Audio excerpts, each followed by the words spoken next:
Hey everyone, welcome back to another heart to heart episode of Everyday English Flow, the podcast where we not only help you grow your English, but grow your mindset, your heart, and your confidence. I'm Emma, and I'm really excited about today's episode because today we're talking about something that so many of us secretly struggle with, something that can quietly hold us back in life, in communication, in relationships, and that is confidence.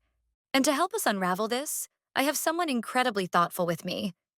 He's not just a brilliant communicator, but someone who has earned his confidence by walking through the fire of self doubt. Please welcome Eric to the show. Hi, Emma. Thank you for such a warm introduction. And hello to everyone listening.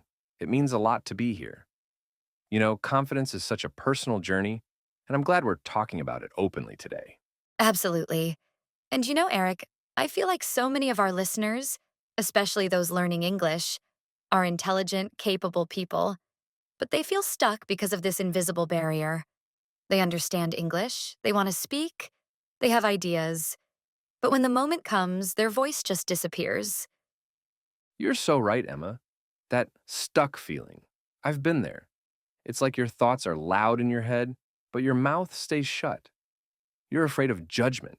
You're afraid of making mistakes. You feel like you're not enough. Would you take us back to the beginning of your journey? When did you realize that confidence was something you were struggling with? Of course. I think it really started when I was around 19. I'd always been a quiet kid, but I didn't think much of it until I joined university.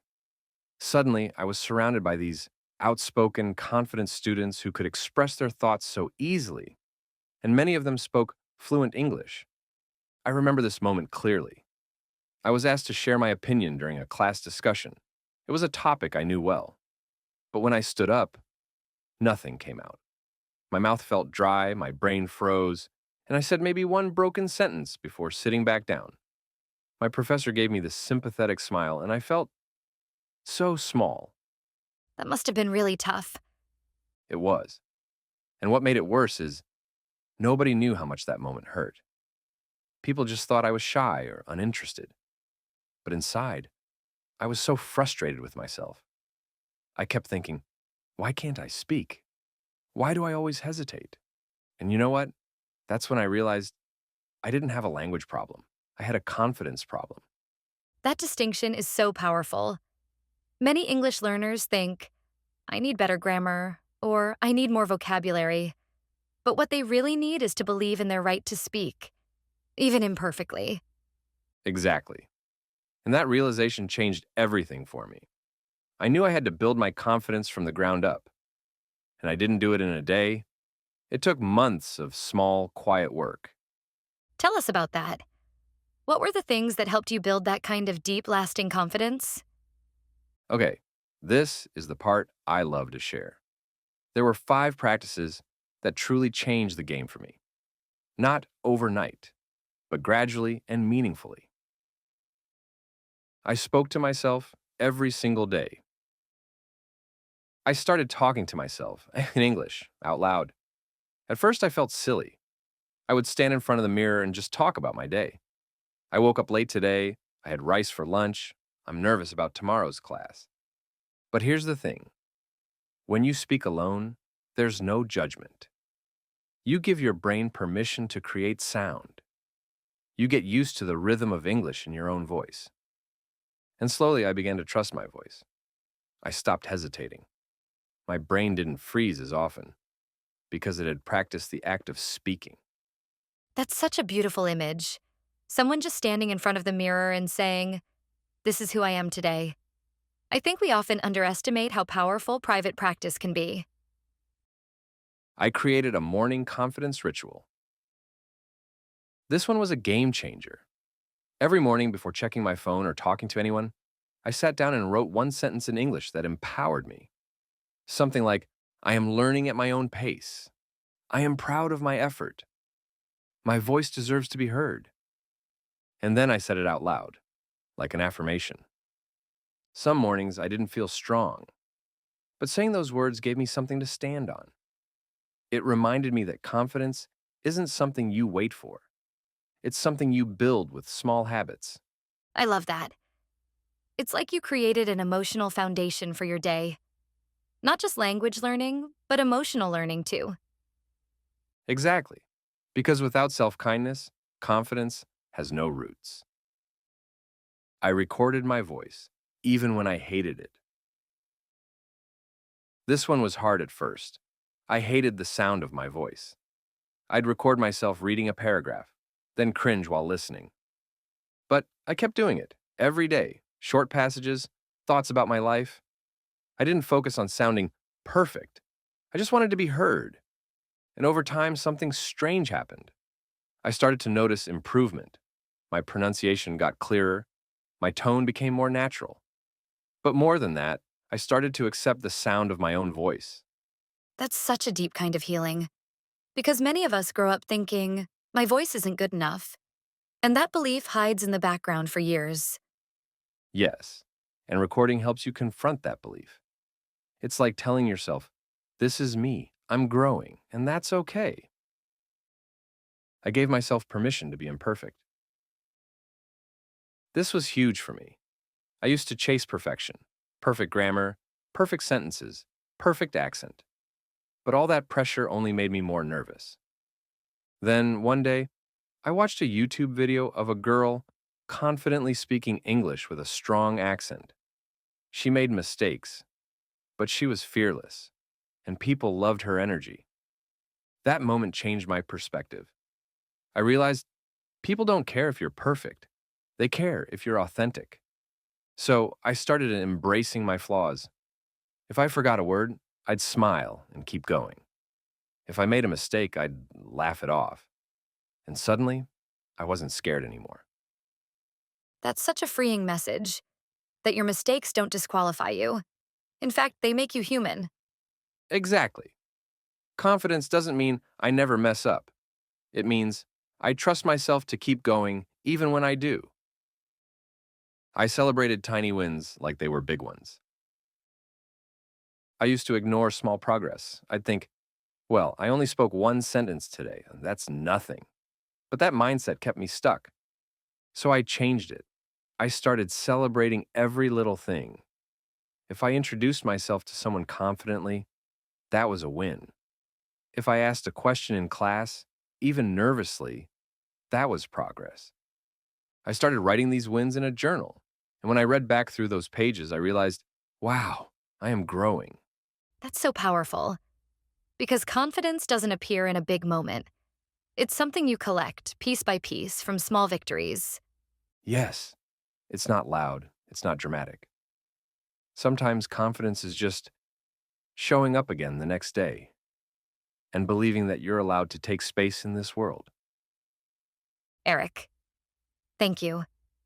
Truly. I think what makes your story so special is that it doesn't promise perfection. It offers permission. Permission to begin. Permission to be scared.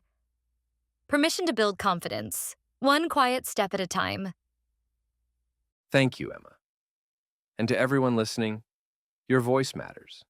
Your thoughts matter. Speak them, even if your voice shakes at first. I couldn't agree more. Dear listeners, I hope this conversation lingers in your heart long after it ends. And remember, the most powerful thing you can say to yourself today is, I'm still learning, and that is more than enough. And now it's time for one of our favorite segments, Vocabulary Corner. Today we have our vocabulary specialist, Anna Mitchell, with us. She's here to walk you through today's powerful words from our conversation.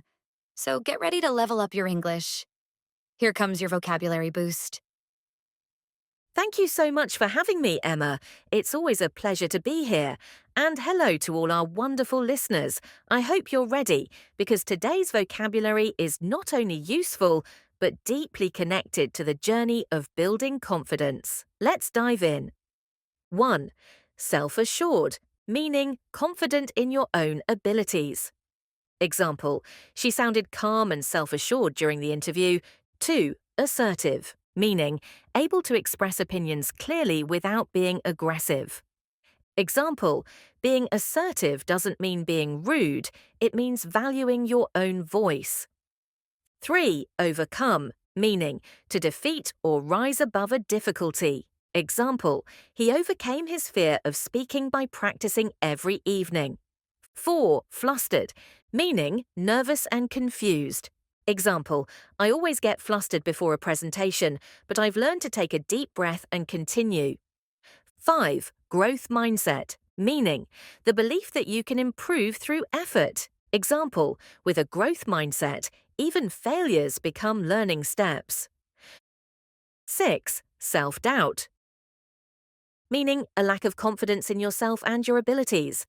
Example, even though she studied hard, her self-doubt made her afraid to speak during the exam.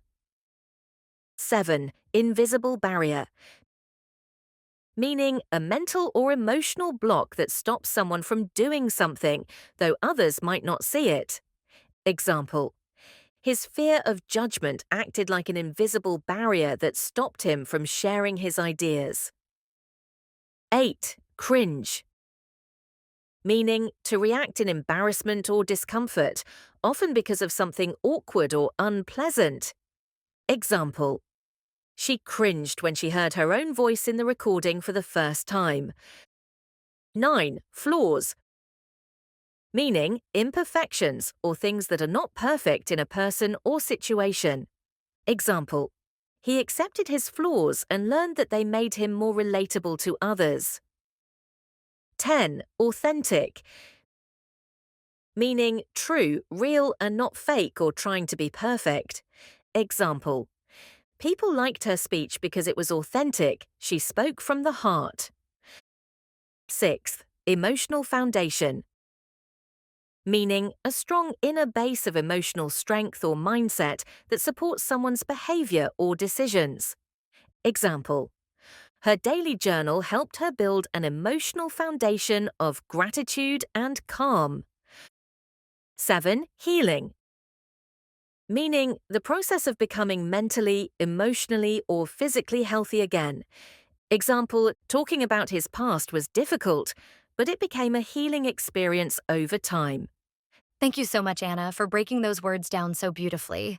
I'm sure our listeners are walking away not only with new vocabulary, but also with new confidence in how to use it. Your explanations always make learning feel simple and powerful. And to all of you listening, thank you for spending this time with us. Remember, confidence doesn't come from being perfect. It comes from showing up, trying, and trusting your voice a little more every day. We'll be back next week with another heart-centered conversation to help you grow in English and in life. Until then, stay kind to yourself. Speak up even when it's hard. And know that you're never alone on this journey. Take care, and talk to you soon.